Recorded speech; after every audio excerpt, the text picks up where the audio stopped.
한동훈 전 대표와 이렇게 소통을 하는 텔레방 같은 게 있잖아요. 네. 이 가격이 좀 비싸게 느껴진다 이렇게 했는데 설명을 들었는데 네. 일단 선관위에 문의를 해서 이게 기부행위나 정치자금법에 적용이 되지 않아야 된다. 지나치게 낮은 가격으로 하면 이 토크 콘서트를 하는 사람이 유권자들에게 주는 기부행위가 되는 거고요. 지나치게 높은 가격으로 해서 돈이 많이 남아서 정치자금법으로 의율이 될 수 있다는 거예요. 그 가격의 균형점을 찾는 거죠. 제가 그래서 다른 사람들의 공연은 어떤가 한번 찾아봤거든요. 근데 김어준 씨가 했었던 보니까 13만 9천 원을 받았더라고요.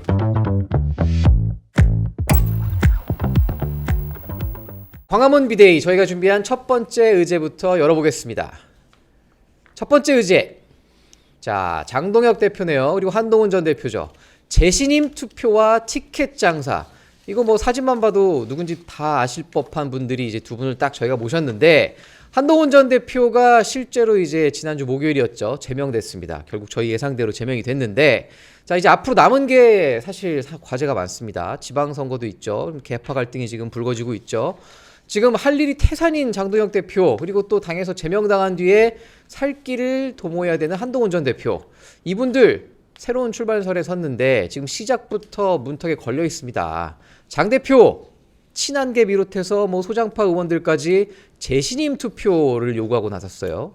그런데 또 이제 한동훈 전 대표는 8일이죠. 다음 주 일요일 토크 콘서트 티켓 가격이 공개됐는데 민주당 한병도 원내대표가 이걸 장사라냐 이렇게 비판을 했어요. 먼저 이제 저희가 한동훈 전 대표 얘기를 좀 해보려고 하는데 자, 지금 저 한동훈 전 대표 토크 콘서트 포스터 사진이에요.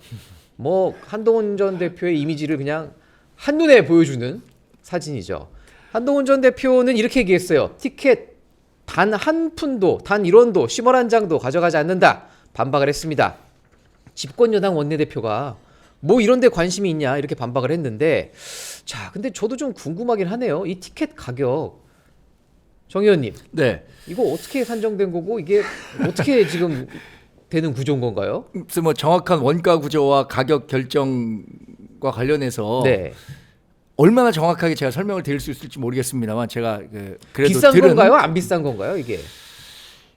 제가 이 얘기를 처음 들었을 때 뭐 한동훈 전 대표와 이렇게 소통을 하는 텔레방 같은 게 있잖아요. 이 가격이 좀 비싸게 느껴진다. 그 말씀을 하셨어요? 그랬어요, 제가. 어쨌든 비싸게 느끼신 거네요. 제가 처음에 비싸게 느껴진다 이렇게 했는데 바로 이제 그 설명을 들었는데 설명이라는 게 뭐냐면 일단 선관위에 문의를 해서 이게 기부행위나 정치자금법에 적용이 되지 않아야 된다. 그러니까 지나치게 낮은 가격으로 하면 이 토크 콘서트를 하는 사람이 유권자들에게 주는 기부행위가 되는 거고요. 지나치게 높은 가격으로 해서 돈이 많이 남아서 뭐 이렇게 되면 정치자금법으로 이 의율이 될 수 있다는 거예요. 그러니까 그 가격의 균형점을 찾는 거죠. 한동훈 전 대표 얘기는 이건 명확해요. 본인은 가서 이야기를 이렇게 본인 주인공이잖아요. 그러나 한동훈 전 대표에게 귀속되는 이익은 하나도 없습니다.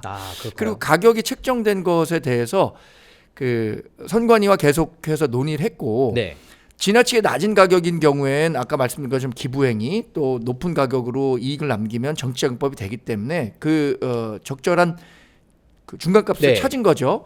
그래서 한동훈 전 대표에게 돌아가는 수익은 당연히 이건 누가 보더라도 다른 사람들이 다 지켜보고 있을 거 아닙니까? 한동훈 대표 그걸로 표정사하는 거야? 이런 의심 살 수 있잖아요. 그럼 본인이 가져갈 수 있겠어요?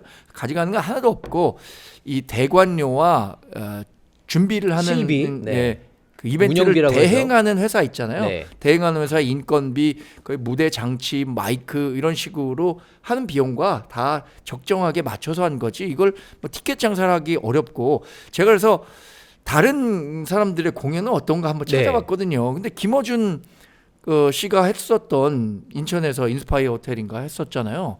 거기서 보니까 13만 9천 원을 받았더라고요. 그래서 찾아보셨어요? 제가 한편으로는 집에 가서 이런 얘기했어요. 우리 이런 얘기를 했었는데 저희 안 사람에게 내가 생활 물가가 약해서 그런지 난 비싸다 그랬는데 그게 비싼 게 아니었나 봐 이런 얘기를 했거든요. 자, 그런데 김 의원님 이렇게 보통 토크 콘서트를 하는데 좌석을 지정해서 하나요? 뭐 R석, S석, A석 하는데 그래서 혹시 한병도 원내대표 뭐 이렇게 좀 지적을 하는 것 같은데 근데 야당 원내대표가 이런 걸 지적하는 게 도움이 오히려 되는 거 아닌가요? 한동훈 전 대표에게는? 여당 원내대표. 그렇죠. 여당 원내대표죠. 일단 본 적 없는 상황인 것 같아요. 본 적 없는 초심. 전례 없는 콘서트인가요? 예, 왜 그러냐면은 이런 거 토크 콘서트 예전에 예를 들면 안철수, 박경철 네, 뭐 이런 많이 분들도 하셨죠. 많이 했는데 이게 무슨 티켓 값을 뭐 하고 그럴 정도로 사람이 많이 오지는 않았던 거죠. 그러니까. 그래서 적당히 많이 와서 뭐 구름처럼 운집했다라고 하지만은 뭐 몇천 명까지 네. 보통은 이제 몇백 명 이렇게 뭐 하고 하는 거니까 이게 잠실 실내체육관이 10,000명 이상 들어가거든요. 그렇죠.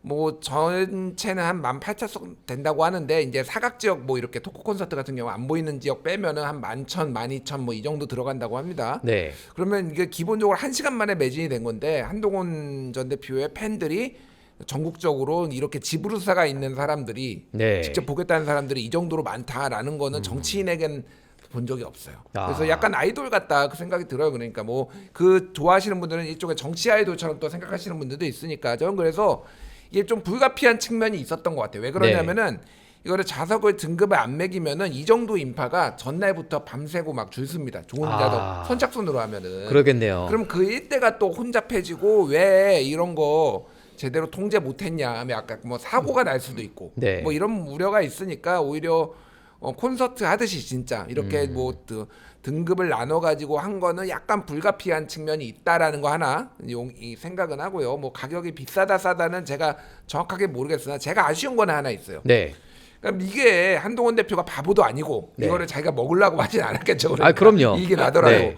그런데 저는 이게 지금 사람들이 이제 의문이 드는 거잖아요. 네. 우리 천하의 정광재 비대위원도 이거 너무 비싼 거 아니야? 이렇게 너무 생각이 비싸다는 아니고 조금 비싸. 살짝. 예. 그러니까 비교 상대적으로. 네, 예. 상대적으로. 그러니까 제가 말한 건 뭐냐면은 의문이 들 수도 있어요. 그러면은 이제 한동훈 대표가 안 가져가는 건 알겠는데, 야 그러면은 평균 5만 원만 해도 그러면 5억 5천에서 6억이야. 네. 그러면은 이거 대관료가 얼마고 예를 들면 여기 기획사가 붙어서 하면 이게 얼마고 막 그런 거를 디테일하게 할 필요는 없지만은 제가 말하는 거는 그럼 뭐 최소한의 비용으로 했고 남는 것들은 내가 어디에 기부를 하겠다. 그렇죠. 예, 이 정도로 하면은 이거를 티켓을 사는 사람도 내가 한동훈만 보러 오는 게 아니라 내 돈이 일부지만은 또 기부가 기부가 된다. 된다라는 것에 그렇죠. 대한 자부감, 이거 돈을 쓰는 것에 대한 효능감을 더 줄 수가 있거든요. 그럴 수 있겠네요. 그런 것들을 좀 밝혀주는 게 지금도 저는 늦지 않았다고 봅니다. 네, 예, 어쨌든 그래서 논란이 있으면은 그런 부분은 제가 다시 한번 설명을 드리고 네. 뭐 혹시 남는 부분이 있으면은 말 네. 크지는 않겠지만 거의 실비에 가깝게 받았지만은 이건 기부하겠다 이 정도로 해주면은 깔끔하게 좀 정리가 되지 않을까. 자, 저희가 사실 이렇게 이 얘기를 하는 이유도 어떻게 보면 그만큼 한동훈 전 대표 지지층이 많이 모이는 거예요. 이런 전례가 없었거든요. 그리고 실제로 지금 우리 댓글에 어떤 우리 시청자분이 이런 말씀을 남겨주셨어요. 2월 달에 잠실체육관이 대관 현황을 좀 뭐 저희가 팩트로 확인은 안 해봤는데 아이돌 셋에 한동훈 전 대표 이렇게 4명이 지금 2월에 이걸 했는데 자 1시간 7분 만에 전석 매진이 됐어요. 이게 결국에는 많은 분들이 모인다는 얘기예요. 또 토요일 날 지금 저희 토요일 사진 집회 사진이죠. 역시나 또 첫 번째 집회보다 더 많은 분들이 모였다고 했습니다. 정 의원님, 예. 토요일 날 혹시 네, 저는 뭐 현장 가셨나요? 다녀왔고요. 네. 아까 안철수 과거 정치인 시절에 이렇게 토크 콘서트 했었던 건 이게 신분의 제약이 있더라고요. 지금 한동훈 전 대표는 뭐냐면 출마 예정자예요. 정치인인데 출마 예정자죠. 왜냐하면 6월 3일에 보궐선거가 열리는데 어디든 출마할 것으로 관측이 되잖아요. 네. 그리고 설마 출마를 하지 않는다고 하더라도 지금 출마 예정자 신분으로 이 토크 콘서트와 관련한 비용을 받지 않으면 혹시 출마했을 때 문제가 될 수 있기 때문에 그럴 수 있겠네요. 당시에 안철수 막 광풍이 불었을 때 네. 그때는 좀 시간이 많이 남았기 때문에 출마 예정자 신분이 아니었을 거예요. 그래서 네. 뭐 돈을 받는다거나 이런 문제에 대해서 좀 자유로웠을 수도 있을 것 같은데 어쨌든 지금 한동훈 전 대표에 대한 팬덤이 있다는 것은 누구도 있죠. 부인할 수 없는 거잖아요. 그럼요. 지난 토요일에 여의도 공원 주변에서 시위를 했는데 경찰이 이런 얘기를 했다 그러더라고요. 무슨 얘기를 했나요? 민노총 집회보다 사람이 더 많았다? 많이 온 여의도 집회는 처음이다. 경찰 관계자가. 네, 경찰이. 정 의원님이 직접 들으신 말씀인가요? 제가 전해드렸습니다. 전원인가요? 네. 근데 그 전주에도 굉장히 많은 분들이 모셨었거든요. 네. 지난 토요일과 비교해보면 지난 토요일이 훨씬 더 많았어요. 아무래도 실제 그랬겠죠. 오신 분들도 제명이 됐으니까. 지지난주보다 훨씬 많이 온 것 같아요. 이렇게 얘기를 했는데 실제 제명이 될 것이다라는 시점과 제명이 된 이후에 모이는 분들의 심리 상태는 좀 달랐던 것 같습니다. 그러겠네요. 그래서 이런 팬덤을 갖고 어쨌든 뭐 장동혁 대표와 지금 오늘 김승련 논설위원 쓴 기사 보셨어요? 논설? 4번 타자를 진짜 4번 가려한다는. 타자가 누군지 한번 가려봐라 네. 이렇게 얘기했는데 진짜 4번 타자가 누군지 가려보는 출발선에 오늘 2월 2일이잖아요. 네. 출발선에 선 것 같아요. 자, 그럼 이제 또 저희는 장 대표 얘기를 안 할 수가 없는데 한 전 대표가 기자회견에서 이렇게 얘기했어요. 우리가 보수의 주인이니 기다려달라. 반드시 돌아오겠다. 전 이걸 보면서 그 터미네이터 생각나던데요. I'll be back. 저희 그 방송 출연하시는 김종혁 전 최고위원도 친한 게 탈당 없다. 지지자들도 탈당하지 마라. 결국에는 장동혁 대표를 지금 모여서 압박을 하겠다. 이제 이런 건데 장동혁 대표에 대한 재신임 투표 요구 물론 일축을 했어요. 과연 근데 실제로 현실화될 가능성이 있다고 보시나요, 김 의원님? 없다고 봐야죠. 없나요? 장동혁 대표가 받을 이유가 있나요? 그냥 장동혁의 뭐 당위성 이런 거 빼놓고 장동혁 대표가 받을 이유가 있을까? 없죠. 없죠. 예. 자기가 만약에 예를 들면은 뭐 예전에 예를 들면 노태우 대통령처럼 네. 내가 중간 평가를 받겠다 공약을 해가지고 뭐 이런 게 있었으면은 이런 거 막 요구할 명분이 있는 건데 받을 이유가 없는 상황이에요. 그래서 이게 이 깝깝한 국면이 그냥 질이 멸렬하게 지방선거까지 가겠다. 지금 뭐 김종혁 최고도 그렇고 뭐 다 얘기를 하는 거는 장동혁 대표를 시한부 인생으로 보는 거예요. 장동혁 대표는 중간에 물러날 가능성은 높지 않고 최대 압박은 하되 6월 3일 지방선거 이후로 폭망한 이후로 여기에 책임을 지고 결과에 대한 책임.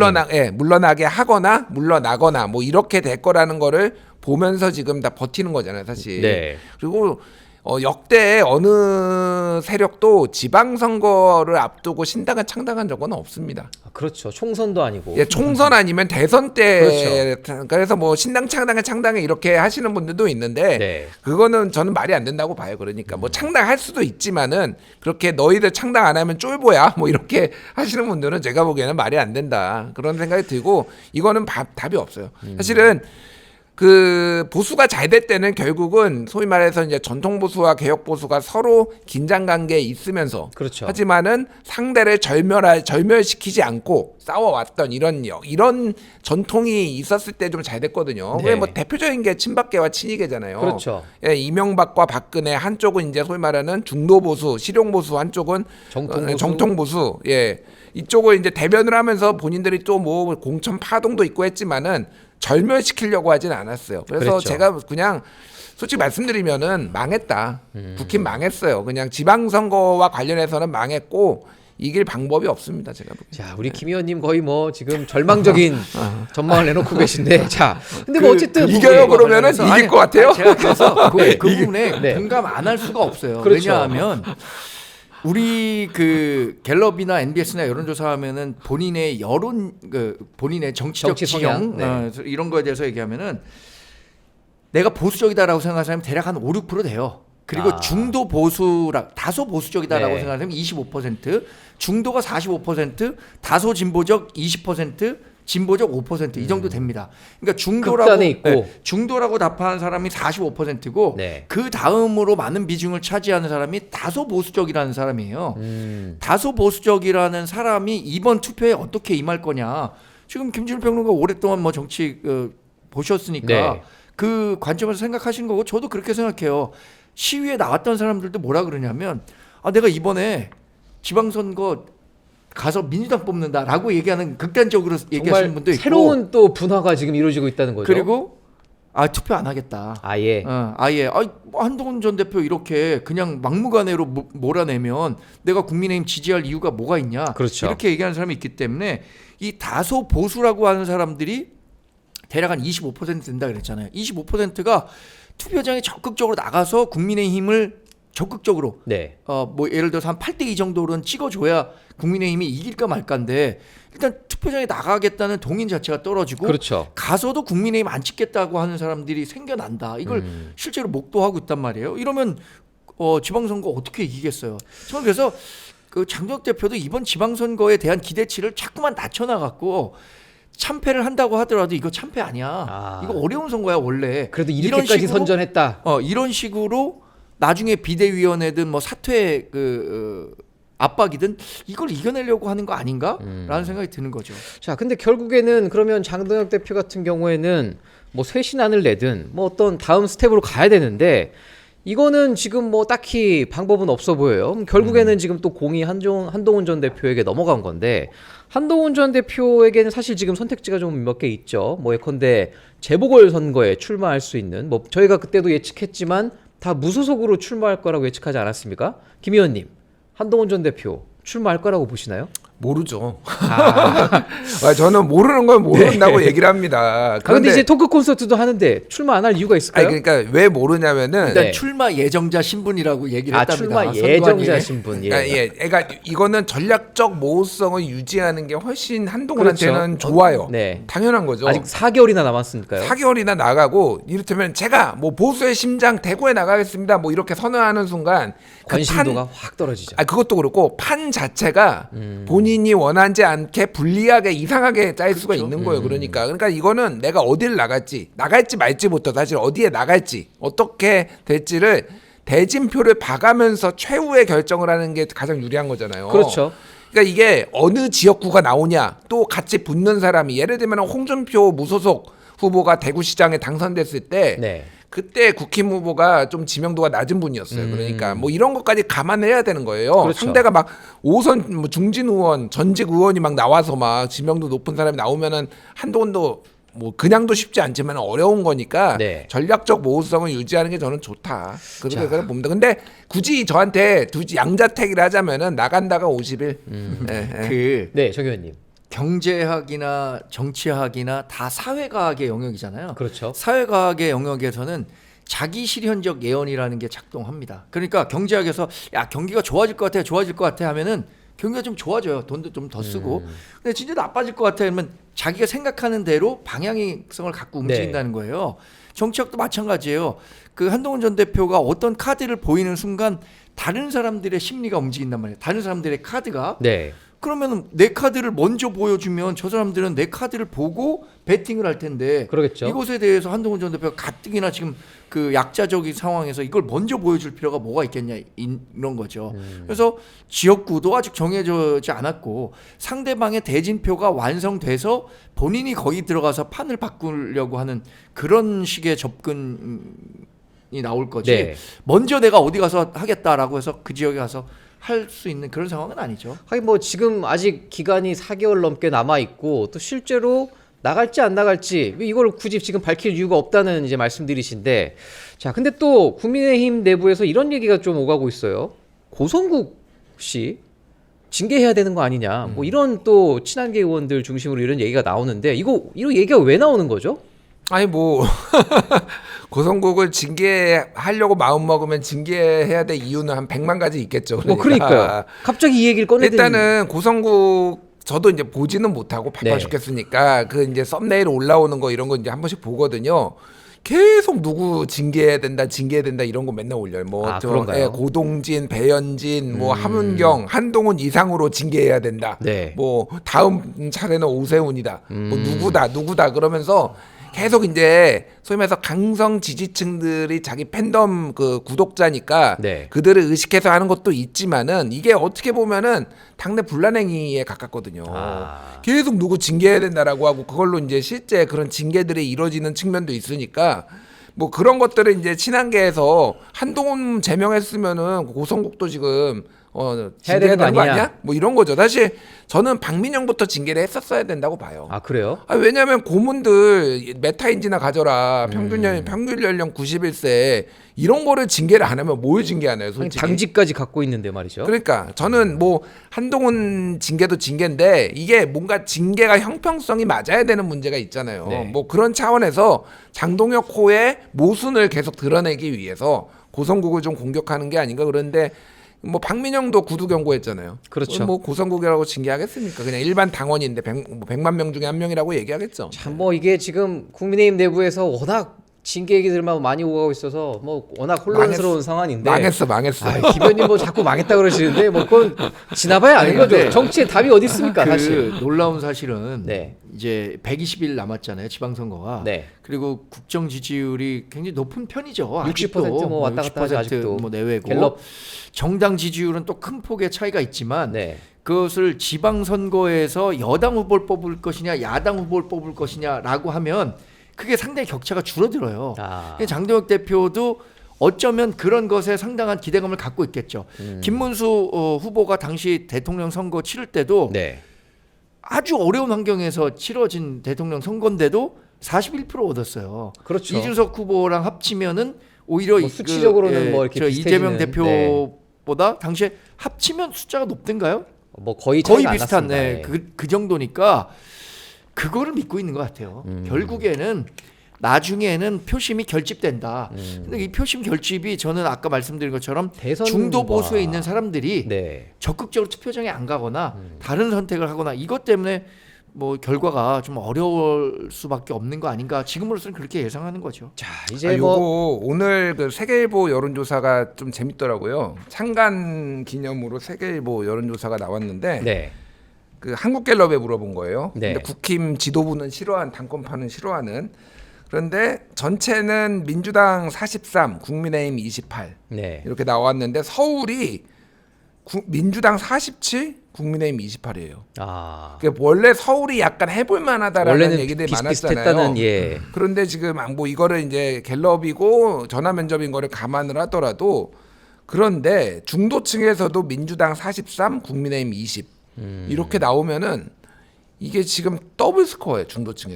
중도층이 지금 아까 얘기했듯이 제일 크거든요. 그러면 아무리 투표 의향 뭐 이렇게 투표율 이런 거를 감안을 하더라도 이거 싹 쓸려 나갈 수도 있다 지금 이 분위기면은. 예.